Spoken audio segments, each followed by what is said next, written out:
What's going on, guys? Richard here again with another Brickmania review. This week we're going to review the Ju-87 Stuka.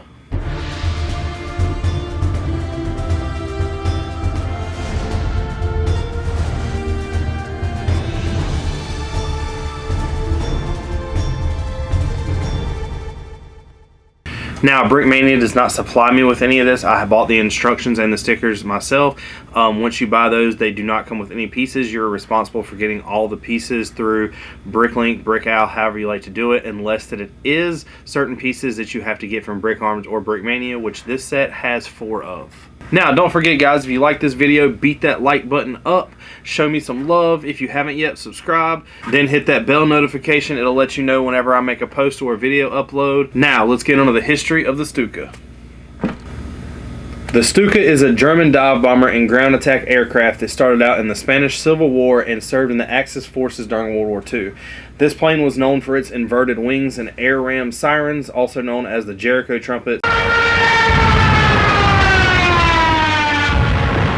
And one of the coolest things, in my opinion, that this aircraft had was it included a automatic pull-up dive brake system that was located under both wings to ensure that the aircraft recovered from its dive attack, even if the pilot blacked out from the high G-forces he had obtained.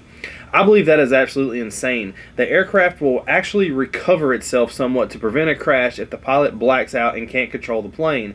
Most of this is done after the bomb is dropped. There is a cable that pulls up on servos to turn up the trim in the upright position, which creates a nose-up movement.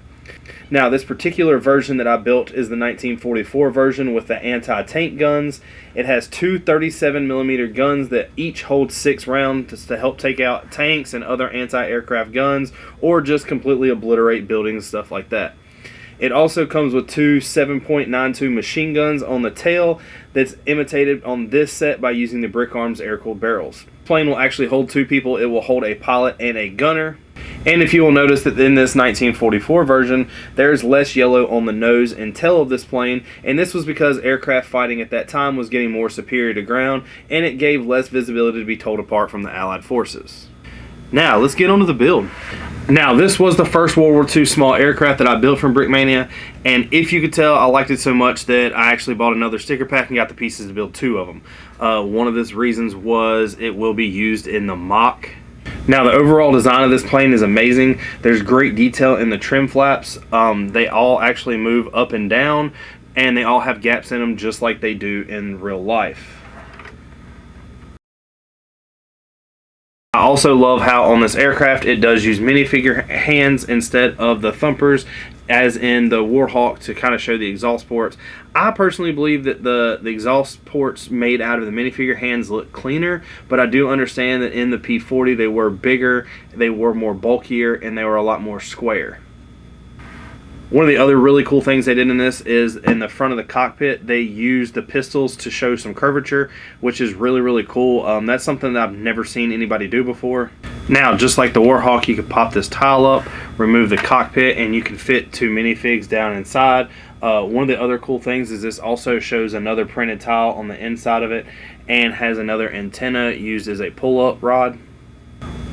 Plus, with this being a Brickmania kit, they have used tiles and slopes to kind of create that sleek look. This wing, the way that it's made, or these wings, aren't like the Warhawk at all. The Warhawk used those curved slopes to kind of show the curvature. This has it to where it comes straight down to kind of show that inverted wing that the Stukas were known for. Also, the wheel covers in this do look really good.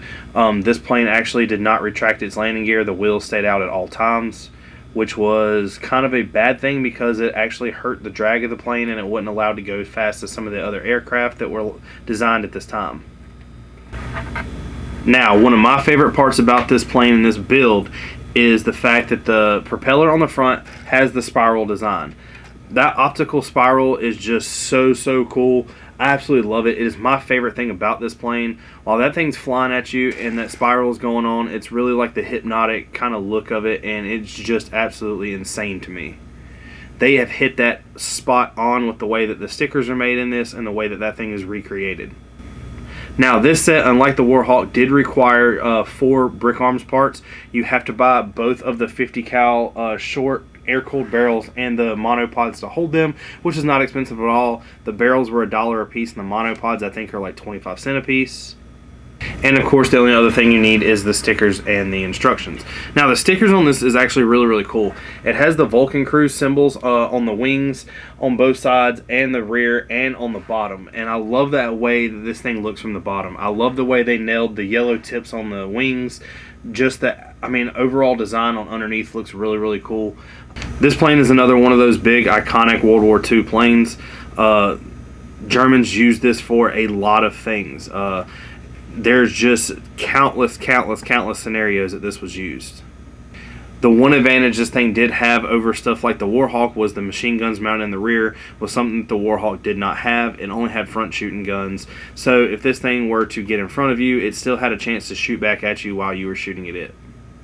Now, this also, just like the Warhawk, was a level 4 out of 5. I'm not really sure why, once again. This is a little harder, in my opinion, to build with the Warhawk. It has a lot more moving pieces, and snapping the bars and everything up top are a little bit more difficult than the one on the Warhawk, just because it's more pieces.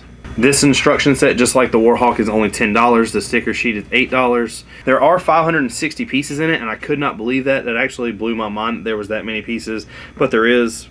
And once again, I really don't have an idea what this thing costs to build. I'm assuming this thing was somewhere around like the $170, $180 range. You're going to pay a lot in shipping when it comes to these parts, because this, just like the Warhawk, has a lot of parts in it that aren't that easy to find. This didn't have the big 6x6 tiles used in it, so that was a part that I didn't have to get. But a lot of the other pieces, like the quantity of tiles and the quantity of the slopes that you'll need, are quite a bit. The minifigure hands were a little bit hard to find. If you plan on building a lot of Brickmania kits, do what I did. I found somebody that had enough to build 2 of these. I think they had 90 hands. I only need 24, but I bought all 90 of them. If you know me, though, and know me from the city, you can tell that I just buy quantities of stuff that I really do not need. So if I ever decide to quit doing this and open up a Bricklink store, you could probably get all this stuff from me. But I doubt that'll happen. This was a different build than the Warhawk. The Warhawk, you know, you all build it kind of together like I was explaining. This was a lot different. You built the fuselage and then the wings attached to them, which either way, it's kind of the same deal. It's just, you know, tomato type thing.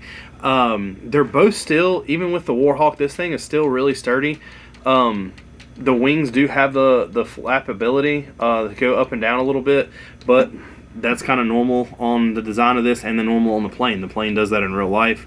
The only thing that this plane has that does not move that does in real life are the tails, but that's something also that I even tried to look at to see how you could do.